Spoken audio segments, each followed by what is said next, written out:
Special awards అని చెప్పి 6 అవార్డులను ఎంపిక చేయడం జరిగింది. ఈ అవార్డులో first award NTR national award. ఇది నందమూరి బాలకృష్ణ గారికి ఎన్టీఆర్ గారి అవార్డు ఇవ్వడం జరిగింది.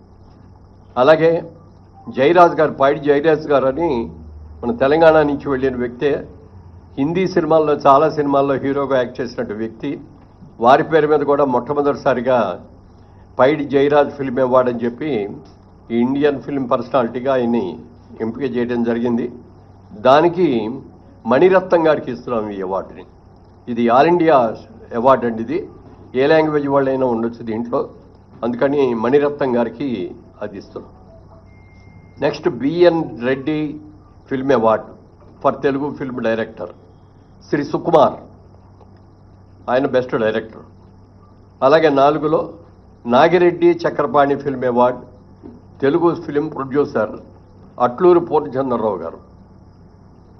అలాగే కాంతారావు గారి పేరును కూడా మొట్టమొదటిసారిగా రేవంత్ రెడ్డి గారు వీరి పేరు మీద కూడా ఒక అవార్డుని ఇవ్వటం జరిగింది. ఆ అవార్డుని విజయ్ దేవరకొండకి కాంతారావు గారు అవార్డు ఇస్తున్నాం. అలాగే రఘుపతి వెంకయ్య ఫిల్మ్ అవార్డు, ఇది అదర్ దాన్ ఫిల్మ్ ఆర్టిస్ట్, అంటే కేటగిరీలో ఫిల్మ్ ఆర్టిస్ట్ కాకుండా అదర్ వాళ్ళకి. దీనిలో ప్రముఖ రచయిత ఎండమూరి వీరేంద్రనాథ్ గారికి ఈ అవార్డు సెలక్షన్ జరిగింది.